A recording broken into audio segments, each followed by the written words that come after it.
Hoy, en Tranquera Abierta, quiebres de resistencia en maíces genéticamente modificados. Valor agregado, producción, industrialización y trazabilidad. Cambios en la producción y nutrición de cultivos. Comenzamos un nuevo programa de Tranquera Abierta. Ya perdimos la cuenta del cuánto llevamos, ¿no? Sí, ya perdimos Sabemos la que cuenta. por ahí más de 900. Un poco más de 900 programas. Lo concreto es que este programa nos va a enfocar, por lo menos en este primer bloque, en una problemática que lamentablemente ya comenzó a difundirse y hay reportes en distintos puntos del país de quiebra de resistencia en el caso de las tecnologías aplicadas a maíz para darle o conferirle tolerancia a insectos. Consultamos a este especialista. Desde la aparición de este bloqueo de la resistencia, demandó una preocupación y un comentario entre colegas para poder llevar este tema al Congreso Nacional de Maíz.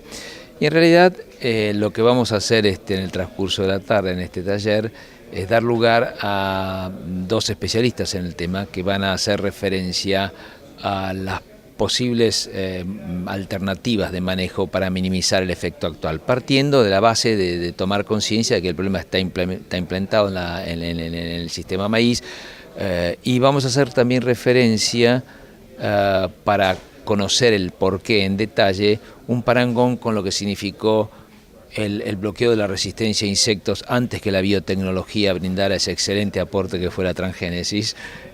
Vamos a hacer referencia también al comportamiento a enfermedades fúngicas, lo que significó la presencia del Mythosporium maíz en Estados Unidos sobre Cytoplasma T y la necesidad de buscar otra fuente de resistencia.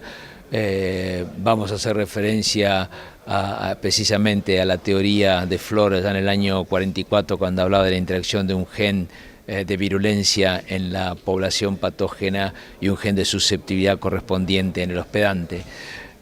Y también vamos a establecer un parangón con lo que puede significar quizás en los próximos años el bloqueo de la resistencia a fungicidas. Y vamos a poner como ejemplo una de las moléculas más exitosas, me estoy refiriendo a las estrovirulinas, es una familia de fungicidas con un mismo sitio de acción. Eduardo Teissandier se refirió al proceso de presión de selección. En realidad nadie negó lo contrario desde el origen. Ninguna de las empresas que se abocó, en la cual fui partícipe en el momento que estaba trabajando en la empresa Cargill, cuando tuvimos la posibilidad de interaccionar con una empresa que empezaba a convertir los primeros maíces de resistencia a insectos, se nos enseñó cómo debíamos manejar esta tecnología. Y recuerdo aún cuando tuvimos la oportunidad con el ingeniero Palmieri de hacer el dibujito del refugio allá en la Ruta 8 en Rancho Grande, se buscaba una forma de identificar cómo protegíamos una tecnología.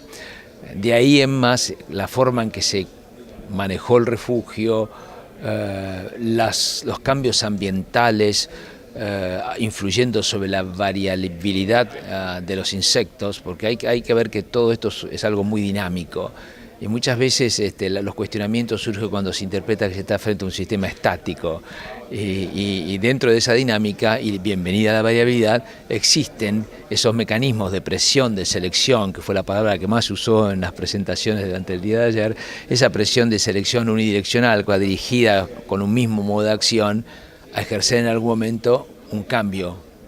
Y yo siempre digo que el ejemplo más típico es el que convivimos diariamente con las enfermedades interhospitalarias, que se pesca una bacteria que no la controla ningún antibiótico, porque ya fue resistiendo a todos los que se probaron dentro de ese establecimiento.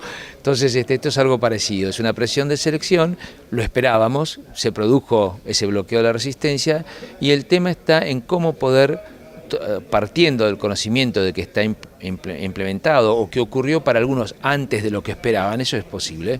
Algunos esperaban una mayor dilación, una mayor sustentabilidad, que es el término que se está usando en el Congreso de estas tecnologías, pero cómo minimizar ese efecto y cómo garantizar, entre comillas, que puede durar mucho más tiempo si se combinan alternativas de manejo. Y la más común, la que ya se mencionó en repetidas presentaciones, es el estaqueo o el apilado o algunos hablan de la pirámide de genes con distinto modo de acción para controlar una misma plaga, donde en síntesis, en términos didácticos, estamos ofreciendo más barreras al mismo insecto para que tenga chance de sobreponer esa resistencia tan valiosa que incorporó la biotecnología.